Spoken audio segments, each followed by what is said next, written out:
briefly, I assume that you all know something about anthropogenic global warming and how it is creating unprecedentedly fast climate change on planet Earth.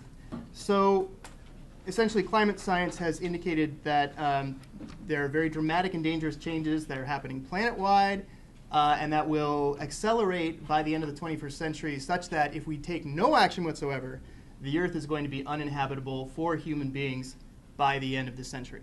That is going to happen. The science cannot be clearer on this point. There is no argument about that.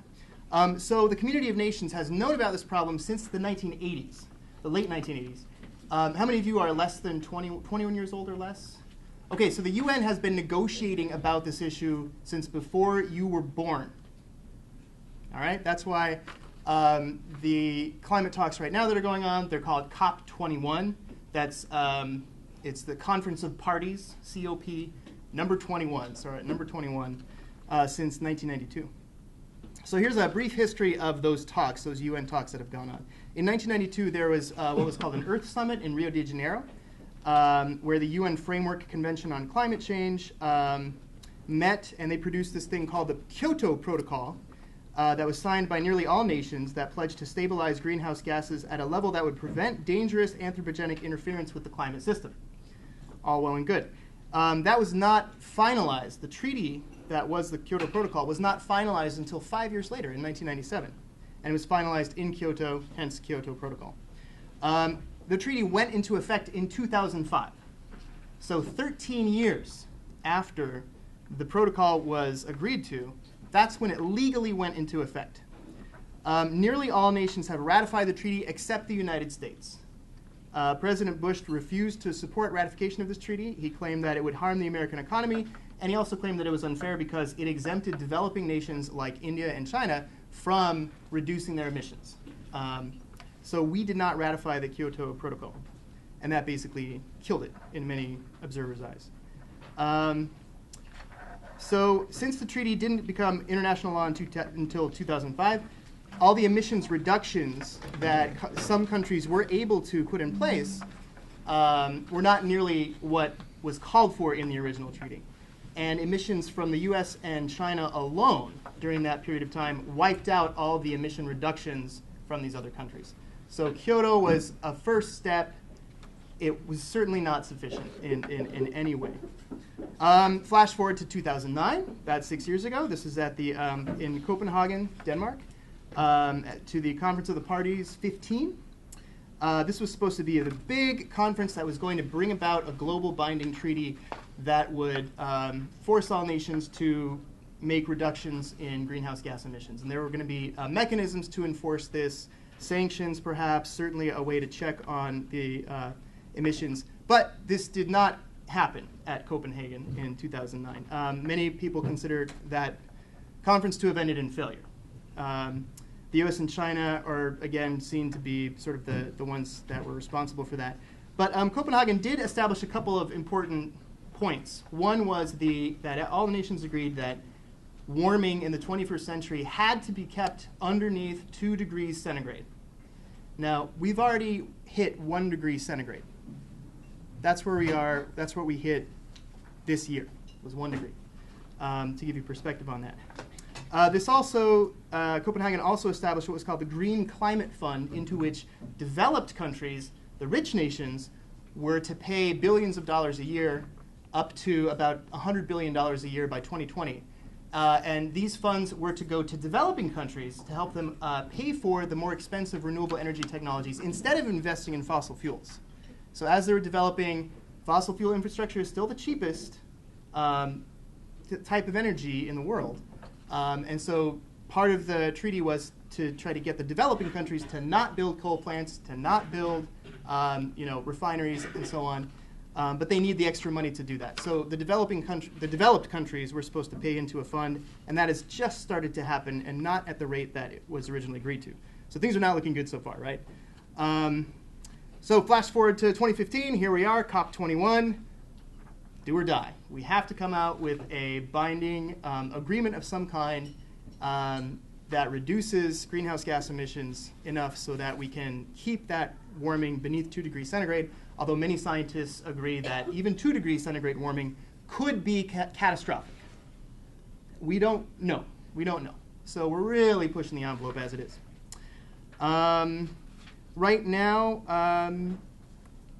the United States at these talks is trying to avoid a treaty outcome because the Republicans in Congress have made absolutely clear that they will not ratify a treaty. It would be dead in the water here. Now, this resistance is not based in scientific or economic reality at all. There are other reasons for the Republican resistance to this. But the resistance is there. And so if a treaty came out of this and then it went to Congress to be ratified, wouldn't happen. So the US position right now is to produce a binding agreement that falls short of a full treaty. And this agreement would have individual countries pursue individualized goals for emissions reductions. And then those goals would be revisited every 5 years. And they would have to be stepped up every 5 years because all the pledges that the countries have submitted right now are not sufficient to keep warming below 2 degrees centigrade. We're headed for above that right now. We're on that trajectory. So that's where we are now with these talks. There are 2 main problems basically going on with these talks. There's still this split between the developed countries and the developing countries. The developing countries say, hey, we're experiencing the effects of climate change right now. We need money to help mitigate these. We need money to move people. Several island nations in the Pacific have to move their entire population somewhere else because their wells are, their water sources are being contaminated by rising seawater, et cetera. So the developing countries are saying, we need money to deal with climate change because it's your fault. And they're right. The historic emissions for climate change break down something like this. The United States is responsible for 25% of the greenhouse gases, historically. The United Nations, not United Nations, sorry, the EU, European Union, is responsible for another 25%. So China is the single biggest emitter of greenhouse gases today, but in terms of the historic contributions, they've contributed nearly nothing, Okay, so it's really the developing countries are looking at Canada, the European Union, and the United States and saying, you guys have to pony up because you caused the problem, by and large. But of course, the developed nations don't want to pony up because it's our money, we have problems of our own, et cetera, et cetera. So there is this split that has been in place for several years of talks. Oh, Kate's calling. I'll get to her in a minute. All right. The other problem is enforcement of the agreement. So the countries have to figure out, well, we're going to have this agreement, we're all going to reduce emissions. How are we going to enforce this? Who's going to be checking up, and what's going to happen to countries that fail to meet their targets? Are there going to be sanctions? Is there going to be extra help for the countries who are exceeding the targets? We don't know. We don't know. So that's sort of the background of the talks that are going on right now. This is really the issue that will govern all of our lives. Everybody. I mean, you can forget about ISIS, you can forget about Iran, you can forget about domestic terrorism. All of those things are going to be made worse by climate change. Climate change happens everywhere. It's global. The impacts could be incredibly bad. The impacts are already bad.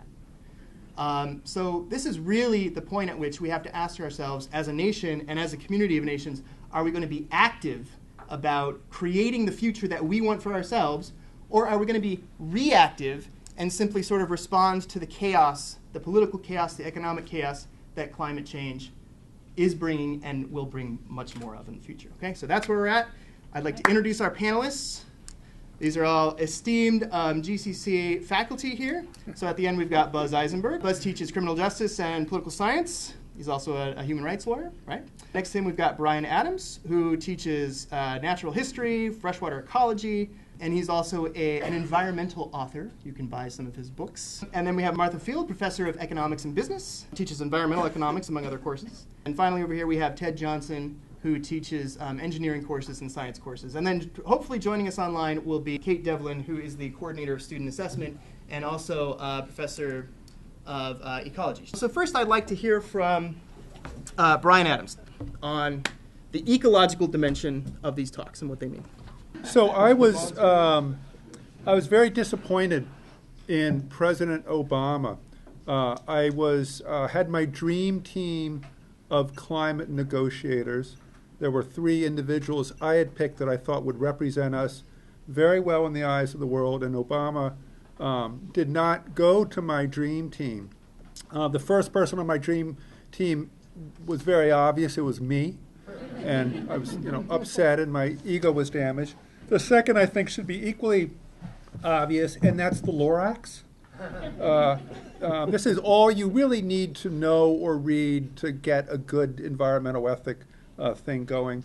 And the third person on my dream team was Dr. Dolittle, who can speak to the animals. And we'd be surrounded by a cast of characters that would help us articulate and make the case that this is not just a human issue. And I think we'll have to search deep in the climate negotiations to find the non-human representative. And I think most of you are familiar with the Lorax, who said, "I am the Lorax. I speak for the trees have no tongues." And wouldn't it be nice to have someone speaking for the trees there? And I think most of us know that trees are incredibly sensitive to climate change issues, to the minutia of temperature.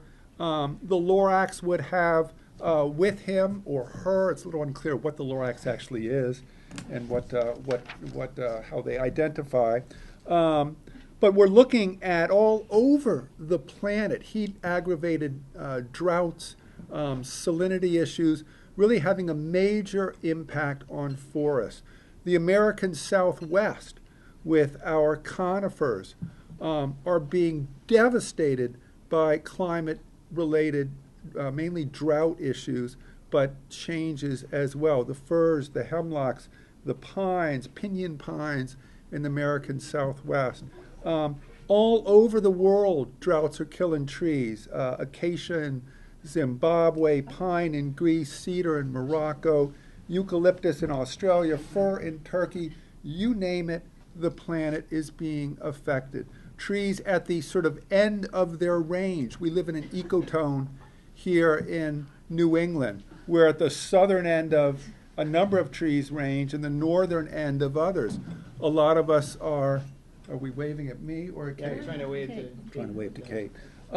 Everybody say bonjour, Kate. Bonjour, Kate. We're really looking at a devastation to the sort of the photosynthesizers of the world. And I think it's important to say, well, why do we care about trees? Trees have a worth to us for a variety of reasons. But let's also recognize that trees have intrinsic worth, that we don't need to justify their protection or their existence because they give us stuff. I think we really need to step back and acknowledge that life isn't out there just to serve human purposes, that life has an intrinsic worth, an inherent right to exist. And that includes all the plants and all of the trees that are so affected by climate change. Dr. Dolittle, pretty awesome dude. Some of you may know who he is or who he was supposed to be. He could speak animal. I mean, seriously, what is cooler than that? If you look at statistics, somewhere around 2,000 to 3,000 species of plants and animals are going to be on the verge of extinction in the next few decades because of climate change issues. So I thought, wouldn't it be cool at the negotiations in Paris to have Dr. Dolittle translating for this entourage that he would bring in of animal characters. And of course, polar bear would be front and center because polar bears are sexy and they're cute and they're cuddly unless you get too close and they claw the shit out of you, but that's okay. So polar bears would be up there and they'd be dressed in their finery, and all the cameras would rush to polar bears. And I think we know anyone that relies on floating ice is at risk here. So it's polar bears, it's penguins, there's some seal species as well. There are a lot of mammals that are affected. I think we feel often the greatest affinity toward mammals because they nurse their young and they have hair and they kind of somewhat look like us. We can perhaps identify with them better. Right whales, orangutans, pandas, elephants, tigers, foxes. There are all sorts of species on the brink because of the actions that we are taking and are voiceless in the climate hearings. And I think we're going to know casting aspersions on my colleagues here. We're going to hear what the impact is on humans in the rest of this. but I would really urge us to think about what the rest of the impact is on the non-human world. And it's not just mammals, even though they're sexy and cuddly and cute, but all sorts of birds out there. I mentioned penguins, but all sorts of aquatic birds.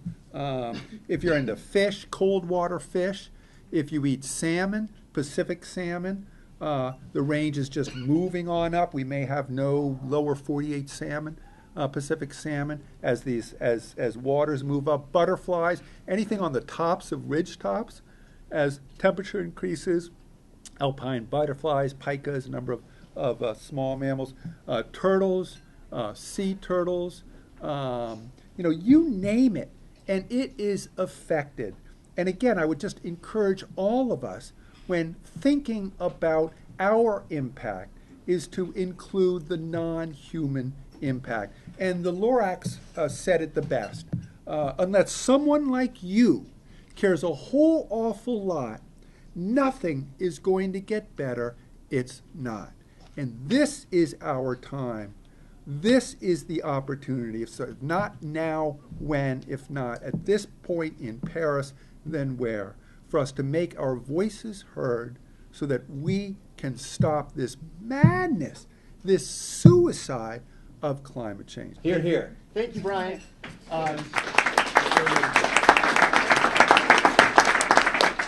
let's move on to our next panelist. I'd like to hear from Ted Johnson on, energy.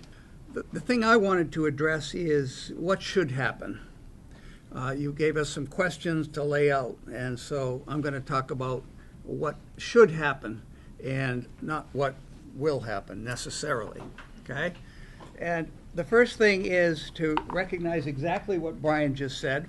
We're in the middle of a sixth extinction level event on planet Earth, and it's caused by humans and overpopulation and the use of fossil fuels. Our natural extinction level event is 0.001 of what's happening today. Okay, so we are really in deep doo-doo, and we need to find our way out of this in a fairly short period of time. We're talking decades, but it may be a short time for the geology of Earth, but it's going to be a long time for us. Things do not look good. It's clear things do not look good. While we are taking some positive steps in the United States, phasing out coal plants, okay, that's a positive step. The fact that our nuclear plants are aging, which are non-carbon polluters, and those are going offline, means that we have to rely on fossil fuels, and thus the pipeline. Everybody says, oh, okay. And by the way, I'm an environmentalist. I've always heated with wood. I've designed and built solar heated houses. So I'm coming from both an engineering perspective and an environmentalist perspective. Where are we going to get our energy from? You and I have the benefit of 100 slaves. When you look at the energy that you have at your fingertips because of gas, oil, coal, electricity, wherever it's coming from, you got 100 slaves. The rest of the people want 100 slaves too. And they got as much right to it as we do. We just have the benefit of being in the United States. As India comes online, as China comes online, as Southeast Asia comes online, they're going to want a standard of living too. Where is this energy going to come from? That's the question. And that's an unsolved question at this point in time. There's a problem with solar and wind. And the problem is that if you don't have storage on site, you're not really helping very much, because solar in New England is 10 or 20% of the time. Even wind in Texas is 20 or 30% of the time. What do you do for the rest of the time? Everybody wants electricity 24/7. Where are you going to get it? The answers are twofold. You can find a way to store solar and wind energy, but it's going to be expensive. We got Northfield Mountain, that's an energy storage site. We got proposals. Elon Musk would like to sell you a $5,000 battery so you can store your own energy in your house. right now, it's not economical to store energy and then feed it back again, because every time you store or you convert energy, you lose it. Not a good way to go. So what do we do about the intermittency that we've got with solar and wind? We don't have a solution to that yet. We've got a lot of ideas about compressed air underground, about everybody having electric cars and using their electric cars for storage for the whole grid, but we have a real problem. And that problem is being solved by natural gas. Whenever you install a wind system or a solar system, you need a backup system, and that backup system now is natural gas. So we have more natural gas generators going online than we've ever had. They're replacing some of the coals. That's good. They're replacing some of the nuclears. That's not good. Nuclear is non-polluting in terms of carbon dioxide. It really is. So I'm going to go out on a limb here and say nuclear's got to be part of that mix. But it's not just me. It's also Jim Hansen, our foremost climatologist in the United States. Everything I read is got to say nuclear is got to be part of the mix. Something has to be there 24/7 to make electricity, and solar and wind just don't do that. It's the intermittency that's the problem. Unless you can store your own. You can store your own, make your own electricity and store it in your house, you're great. But if you think you're going to feed it into the grid and have ISO New England try to figure out when yours goes offline, whose comes online, that's a real problem, okay? We need a steady source of energy. So we either need to store solar and wind, which we don't have the technology for right now, or we need to start going crazy, building like France did, modular design, third generation nuclear power plants to take care of all of the waste from our second generation plants, use that as fuel, and that's all doable. So that's what's got to happen. What do I think is going to happen? Not much. As the political problem pointed out, we have corruption in the United States galore. There's legalized bribery going on in Congress, that you've got half of the Congress is in the pocket of the oil and gas industry, the American Petroleum Industry Institute. It's a sad scene politically, and it's a sad scene energy-wise, because these other people deserve the same standard of living that we have. And we need to take care of the planet. It's the only one in the solar system. And in spite of Interstellar, we're not going anywhere. We'll barely get to Mars in the next 50 years, and then it will be a colony and not self-sufficient. That's the reality of things. We got this one planet, and we have to take care of it. We have to take care of it by getting off of fossil fuels and getting on to things that are clean. And that's solar, wind, and it's nuclear. So what I hope comes, yeah, I've speeded up. Yep. All right. Who's got the cheapest electricity in the world? France. Why? They had no fossil fuels. They required an energy source. They got their federally sponsored Areva company to turn out nuclear power plants out of a factory. Now France is selling clean power to the rest of Europe. What's happening in Germany? Germany is saying we're going to close out our coal. Well, Germany hasn't closed out their coal. They've brought in a lot of wind and a lot of solar, and they've turned to coal as a backup for their wind and solar. And so they have the most expensive, and that country has gone dirtier than it used to be in terms of carbon dioxide output. So we got some problems, and it's not clear what the answers are. Obama's thing was try everything. Let's see what works. And he really did try to do that. But with the resistance in Congress, we didn't get very far at all. So that's where it's at as far as I can see from my background in engineering and concerning with costs and distribution systems and the rightness of the situation. We're kind of stuck. Yeah, I still heat with wood. I have an apartment house that heats with wood. Hey, it's good stuff. It's clean, it's renewable, it's sustainable. But I still have to buy my electricity from the grid. And the grid is dirtier than it's ever been because we've taken two big nukes plants offline, in Massachusetts, Vermont, and we've taken some coal plants off, but we have added a zillion natural gas-fired electrical generating plants, and that process continues. So I don't know where it's going. Okay, thank you.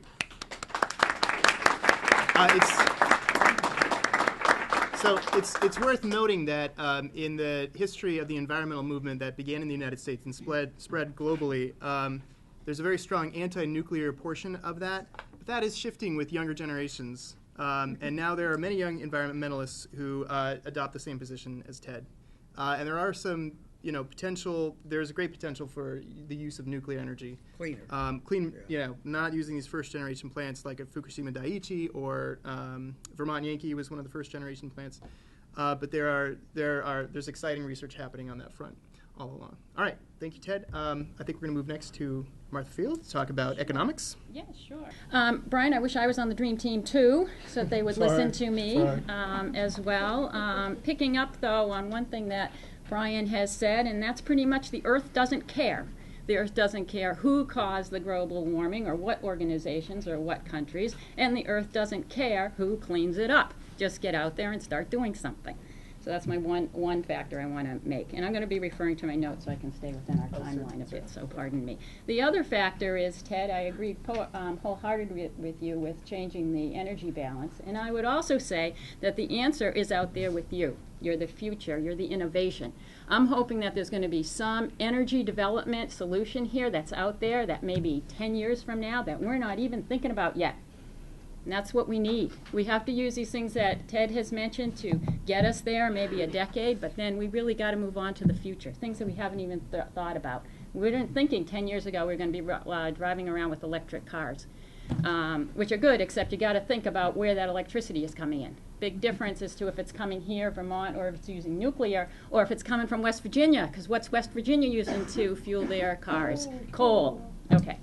So economics, it's about choice, it's about trade-offs, and particularly it's about incentives that affect people's behavior. One of the biggest aspects I feel of climate change is increasing the incentive for people and countries to switch from goods, services, activities that have large carbon footprints, boom, to tiny carbon footprints, your Cinderella slipper. Boom, okay? That's what I am focusing on. Currently, people do not consider, or very rarely consider, the greenhouse gas or carbon emissions in their decisions. There's little incentive to consider your carbon footprint when you select those activities that you do. Essentially, we don't pay a price for goods that reflect global warming damage. There is nothing when you purchase something or when you use or pay your electricity that says a line there, greenhouse gas emissions. All right, bingo, a certain price. There is nothing there. We use the environment as a holding vessel, and we use it for free. Carbon goes off. You're all going to drive out of Greenfield Community College parking lot, and your carbon's going up in the air. Did you pay them for that? No. No. No incentive for you to take the bus. Maybe half of this class take the bus. Just think what that would do. Nothing there for that. So from the standpoint of global climate change, I believe that the current price of carbon is too low. And that because we get these damaging carbon emissions for free, essentially, the price incentive is not high enough to get people to switch from this boot to the glass slipper. So we know historically and currently that people respond to price changes in energy. So I would advocate that incorporating some kind of charge, which we can see deep down in the back rooms of discussions at Paris, is a carbon tax, although it has not been out on the front lines at this point. I hope it comes in. We got another week to go. Would stimulate different behavior. This charge to create would essentially change the relative price of carbon-based fuels and the relative future of global damages, so that you would end up a situation where if you want to take on the boot, you want to use the boot, all right, you're going to have to incorporate that use of the boot into your decision model to do that. And my model, I don't mean anything fancy, just whether or not you're going to buy it or not, or how much you're going to use it, all right? And essentially right now, it's a lot cheaper to do this than to do this, all right, in this space. With price changes, interesting, if you think back a number of years ago, not really that far ago, we had a spike in gasoline prices. Anybody remember that? It was $4 to $5 a gallon or so. We were all kind of coming together, figuring out how to do. There was a lot of promotion of carpooling. GCC actually got together with Franklin Region Transit Authority to figure out if they could work on the bus system, make those schedules a little bit better. There was a little bit of a nudge, all right. Gas prices then went down. I don't know if we've been meeting. I don't think I've had a number of students say, gee, if it was cheaper, or if it was, actually not cheaper, I'll take that back. If it was a better scheduling, a better time effort, people would be taking the bus more. But we've lost there. There isn't that particular emphasis now. So it'd be nice to see that again. Anybody watch the Patriots game on a large flat screen TV? All right, huge energy use for that. All right, but people aren't paying for the carbon footprint there. If it was a case where you were actually able to pay for that carbon footprint, that extra cost for that, it would stimulate you to think, do I really want that product? How much do I want to use that product? If I take that product, will I shut it off when the game's over? All right, because of that. It would also stimulate a lot of innovation and research and development to essentially move people from this to a product that was better. Now, quite frankly, it's awful hard to walk around in this shoe right now. I don't know who could. Okay, you can barely stand up in it to have your picture taken. All right, but you can't run. It takes time. It's not comfortable. And that's where a lot of the products are now that are low carbon. It's much more comfortable for us to run and go fast. Just think of our cars. Okay, run and go fast. It's much comfortable in the high fossil fuel one than is this. But if we could get that incentive going, people essentially would start developing, you, the future, would start developing new ways for products and goods and activities that we can't even think about yet that would essentially address that and move us more to that particular place. Interestingly, thinking way back to the energy crisis, going back in history to the 1970s, when relative fuel prices really skyrocketed. Probably all of us up here remember that. Essentially, interestingly enough, Exxon actually started doing some research and development into what? Solar. Solar. Amazing that they did. They dropped it. All right, because energy prices started coming down, and they were feeling the incentives to go that particular route. Such a shame, such a shame. And yes, they did know about global warming. All right, and I hate to think, I got to go on. Okay, so we want to stimulate the technology. The other thing we want to do is going to share the technology. Share it. There is absolutely no reason why developing countries have to go through a fossil fuel coal generation before they go to low carbon fuels. All right, so we got to share that particular technology as it's developed all the way throughout. And then the other issue that comes up is income equity. Income equity. Because what if we put on this carbon tax? This means it could hit low-income people. It could hit students quite a bit. But we have a pretty sophisticated tax system in the federal government, as you know. Sophisticated and complicated. And there is no reason, if we can have all these little loopholes for the high-income people, why we can't increase that income, the earned income tax credit, or other things that way that target the lower income, so that those people would essentially not have as much taxes. They would have the money back. They would still be be able to make those choices, moving you from high carbon to low footprint, all right, and address that income equality issue. So I guess I will.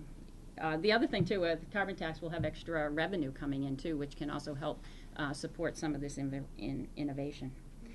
I haven't got to the behavioral stuff, but I would highly recommend that if you get on 91 after this, that you drive 60 miles an hour. Yes, 5 minutes below the speed limit. Watch everybody going by, blowing out the carbon and passing you, and just feel what that feels like. If you're not going on 91, then just drive 5 miles below the speed limit. Feel what that feels like, because that is what is going to happen to get this done. Thank you. Thank you.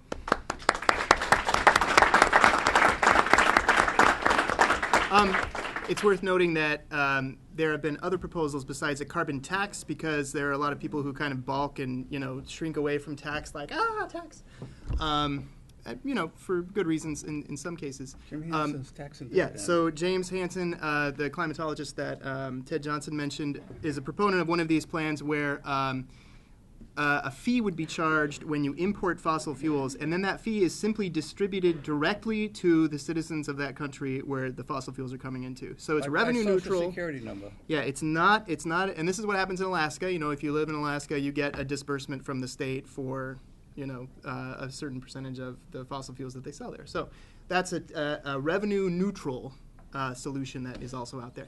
All right, last but not least, Buzz, let's talk about the legal structure here, the legal perspective on these talks. What we deal with is language. Laws are articulated in language. Enforceabilities of agreement is all about language.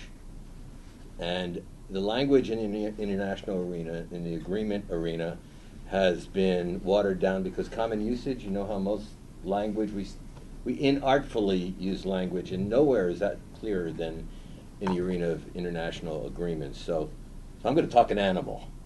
Maybe I should talk an animal. Is that all right? But what I want to do, let me just tell you some of the agreements, charters, conventions, declarations, protocols, memoranda of understandings, treaties, accords. The one that's most misused is treaties. From our perspective, it was mentioned by our founders right here in Article 2, Section 2, Clause 2 of the Constitution.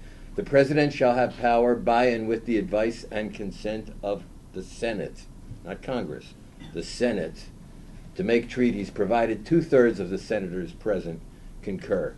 That is, our founders decided that if the President wants to enter into a treaty, narrowly defined, then the Senate has to agree, just like it agrees on nominees for the Supreme Court or for the cabinet level positions. It has to agree by a 2/3 majority in order for that agreement to become enforceable under our law.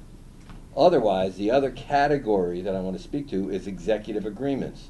The President of the United States is granted the authority to enter into a handshake. I'll buy Brian's car, we'll have a handshake, and that's enforceable as to the contract as long as I have been authorized to do that. Maybe I'm going to act as a professor at GCC and I'm going to buy a TV to do this with.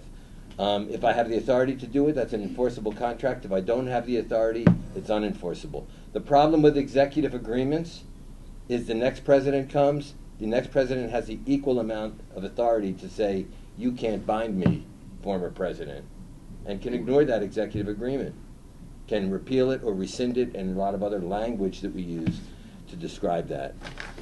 I was just looking in preparation for today. There's a 2009 study by the University of Michigan, and it found that between 1839 and 1889, 53% of international agreements were executive agreements. From 1939 until now, 94.3% of agreements the United States have entered into on the international arena have been executive agreements. The Senate stopped approving. I wanted to see what the Senate has done since 2000. Just for the last 15 years, there have been 8 agreements, treaties, presented to the Senate for approval. And see if you can find a thread here. Here are the ones that they've agreed to. A convention on cybercrime, this controversial proposal, the Senate ratified that in 2006. SORT treaty, Strategic Offensive Reductions Treaty, with Russia, limited the nuclear arsenals of Russia and the United States without inspections.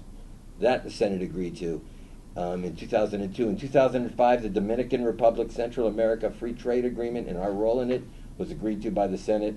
And the New START Treaty in 2010, where they can actually look at each other's arsenals between Russia and the United States, was agreed to. Let me tell you the 4 that were not agreed to by the Senate that were presented by presidents. The Patents Law Treaty, it was not ratified by the U.S. Senate. There was an outcry by corporations, mostly pharmaceuticals, who did not want that agreement to happen. It wasn't ratified by the Senate. In 2004, an international treaty on plant genetic resources for food and agriculture, the International Seed Treaty, was not ratified by the United States Senate to make it a treaty. In 2013, the UN Arms Treaty regulating international arms trade so that arms manufacturers could sell arms across That was not ratified by the Senate. I'll leave it to you to figure out why that might have been. And on June 24th of this year, you all read about the Senate approving the Trans-Pacific Partnership, allowing the president to negotiate with other countries to create trading partners on the Pacific Rim. The Senate tends not to agree to treaties, and therefore the enforceability of international treaties on things like what's happening in Paris right now is limited by a reluctant Senate. Now, it's not as clean as what I just said. My language is limited.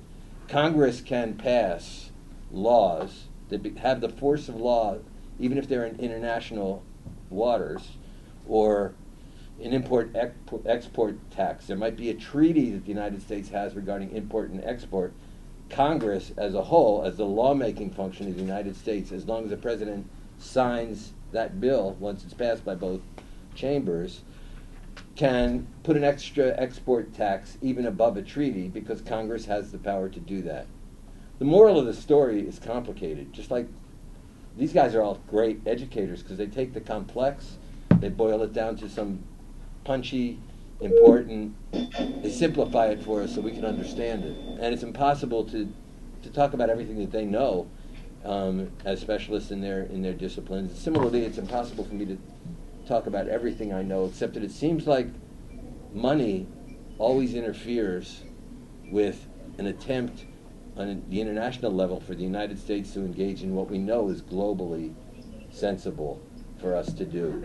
We like unilateral actions. We don't like bilateral actions between us and another party on the international arena that binds us. We really don't like multilateral actions where there's a whole bunch of different perspectives coming in to suggest what we ought to do to protect our globe. But it's never been more important than it is now for reasons you just heard articulated far better than I can, so I won't.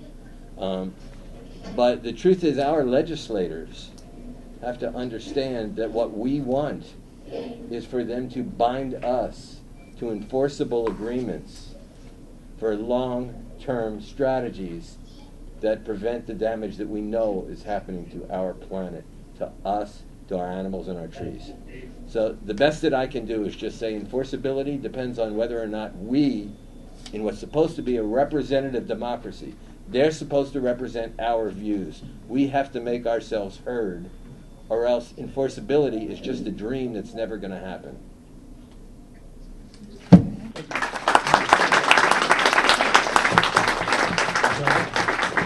All right, so Kate is back with us, but I don't see her. Hello, Kate. How you doing? If you would like to fill us in a little bit on what you've seen, just a couple of minutes. So one of the things that's been pretty incredible here is the presence of a lot of indigenous people, where on the first day I heard a really interesting talk given by the Sarayaku people of Ecuador. They are also called the people of the jaguar. They live in the rainforest, and they've actually taken the country of Ecuador to the international court because the government started to drill for oil or explore for oil, and the first that the people heard about it was when the military showed up, and the government, and the scientists, and the big machinery, and all that sort of thing. And the indigenous people have managed to mobilize themselves and unite, and they're winning some small battles, but there are still quite a few larger battles going on. So that's been one of the things that's been quite interesting at the meeting. And every day, the thing that's amazing here is just the breadth of international collaboration that's going on. People are really interested in trying to find answers. They also are saying that perhaps the government officials won't be able to come to any kind of an agreement, but it's the people that actually have to get things done and try to think beyond the Paris Agreement or the Paris meeting to what comes next. So if we're actually going to achieve any kind of reduction in carbon emissions or trying to mitigate the temperature change, we're going to have to work together. And I heard Martha making some suggestions about how fast to drive on 91. There's things to choose, whether you're carpooling or riding your bike or trying to install solar panels. There are a lot of things that you can do individually that can help, but also know that you're not alone, that there's a whole international community who's also working on these things. Yeah, I think it's fair to say that the vast majority of the Earth's population knows climate change is real, wants it to stop. They want to have a planet that they can continue to live on, and they're willing to work together in order to make that happen. So what's missing at this point is not the technological problem. It's not the technological issue. It's not even the economic issue. It's really the political issue. Yeah, exactly. And that's really what people are saying here at the meeting as well. That solidarity is not an option. It's actually a necessity in order to get anything done on a global scale. Yeah. Well, thank you. We only have a few minutes left, so I'd like to open it up to the audience for questions for any of the panelists. Yes? I don't think it's just at a political standpoint, because like the whole world knows that we're in a crisis with this greenhouse effect that's going on with the world. But there's too much talking and not a lot of action going on. I think that's the biggest problem itself. Too much talking, not enough action. If we can flip that upside down and do a lot more action than talking, then you start to see changes. Then you start to see things happen. You know what I mean? And I really do think that's a problem, you know? Sure. So you're talking about action like Kate is suggesting on an individual, and Martha is suggesting on an individual scale. Your choices do have an impact as individuals. But then there's also a structure that you live your lives inside, and there are structural changes that have to occur. But we can become activists, we can become politically active in order to make those structural changes. That's another form of action that is necessary for this. Yeah. Yeah, over there? So we understand we're in this transition point where we do need to transition, but we can't technologically transition to purely green. How do we promote such things like hydroturbines or magnetic rotation, or even just reduction of energy that we use? Like, how do we go from this huge, vast, we use all the energy in the world, into we reduce energy and we create more energy than we actually need? Anybody? How do we do it? Ted? Ted's answer is nuclear. One step at a time. You buy a car to get 60 miles to the gallon. If you're going to burn fuel, burn as little as possible. If you can afford an electric car, you have a place to plug it in and you've got clean electricity, go that way. Watch what's happening with hydrogen fuel cell cars. Honda and Toyota are coming online with those. So keep your thermostat down if you can afford to in your house, because it's probably fossil fuel heated. So there are steps you can do. There are things you can do. There's the Transformation Carbon Asset Facility, which has had a pledge this week of $500 million to help bring a lot of technology to market.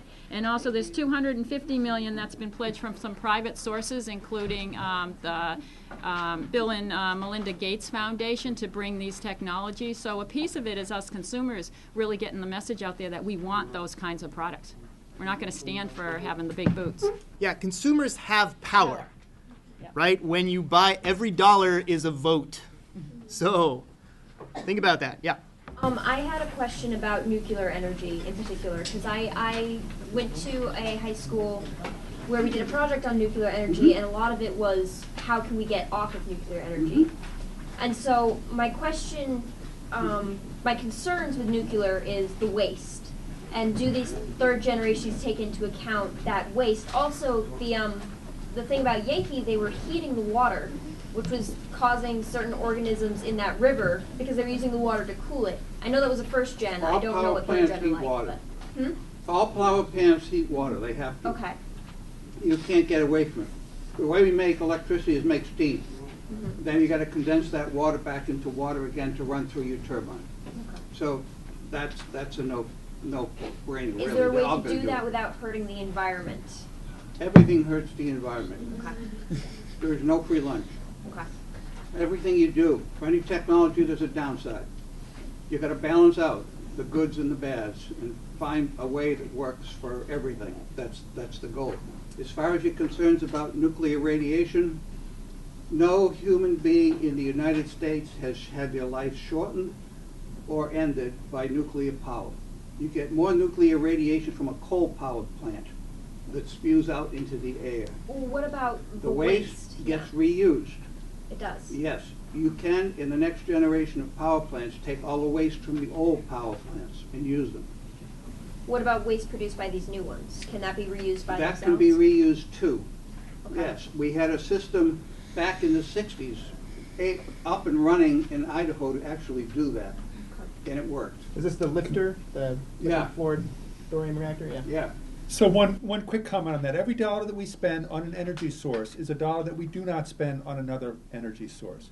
Every dollar that a utility would be spending on nuclear power is a dollar they would not be spending on wind or solar or renewable technology.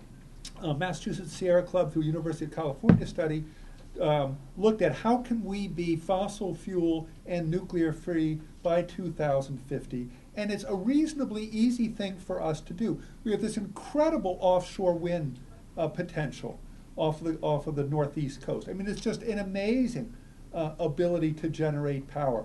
And I love Ted, but I totally disagree with him about nuclear power. Because if we're spending money on nukes, we're not spending it on something else.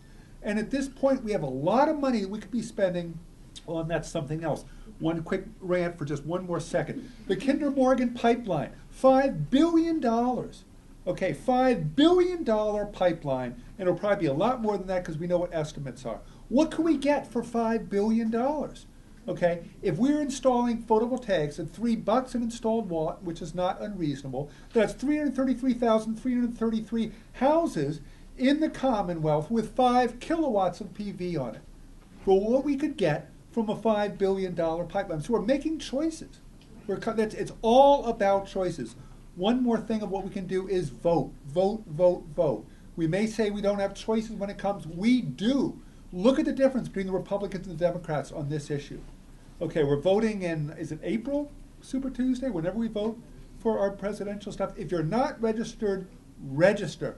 For goodness sake, we have the lowest voter turnout of any country out there. It is absurd that we're not voting in times like this. Their age group. Yeah. Yeah, you guys don't vote. So vote. Yeah, Teresa. I just want to make a pitch for the other thing we should be spending money on is deep energy efficiency, because the electricity you never burn, you never had to make. So there are nonpartisan think tanks out there telling us there's 40% efficiency possibility in the economy. 40%. So that's in all of the production that's supporting all these projects. It's partly what Martha's talking about. It's also about don't take for an okay the refrigerator that's out there or the washing machine. 40% is possible. Only if people with off-the-shelf technology at reasonable cost. California drives those policies by insisting on it, and then Massachusetts follows, and then the rest of the country. But if every time you're looking for a product, you ask, well, how much energy does it use? That's unacceptable. Push the envelope.